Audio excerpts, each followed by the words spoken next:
But first election day is a little more than a week away now, and Vice President Kamala Harris, along with former President Donald Trump, are both virtually neck and neck in Georgia. I'm Joy Lim Nakrin. Both campaigns have been frequenting the Peach State, vying for votes. Atlanta News First Bridget Spencer is live now from an early voting location in Midtown. And Bridget, the second gentleman, was in town today. Right, Joy, both candidates have been making a lot of stops in Georgia. We've been seeing that a lot over the past couple of weeks. That's because they know the stakes and they know that Georgia could in fact be the key to the White House. Georgia is on the minds of former President Donald Trump and Vice President Kamala Harris. Both camps have been making multiple visits to the state, hoping to get undecided voters on board. Doug Emhoff.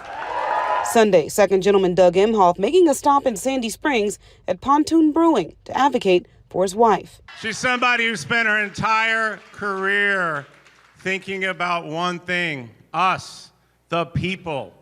She has spent her entire career solving problems. This visit comes on the heels of Vice President hopeful J.D. Vance making a stop in Atlanta the day before. We don't want San Francisco liberal policies. We want to close down borders. So Kamala Harris, you're fired. Go back to California where you belong.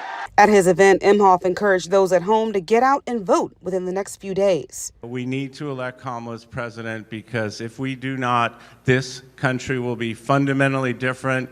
It's something none of you will recognize. Emhoff, who is a Jewish man, mentioned that his wife has unwavering support for the Jewish community. She will continue to support us Jews. She will continue to help in this fight against hate and anti-Semitism. Early voting had record turnout in Georgia.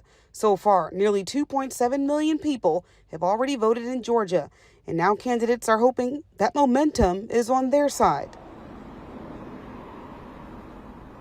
Now, early voting will continue through November 1st. Still a busy couple of days ahead. Former President Donald Trump is expected to arrive in Atlanta, and he will be rallying at Georgia Tech. We're live in Midtown tonight. Bridget Spencer, Atlanta News First. Thank you so much, Bridget. And Election Tuesday just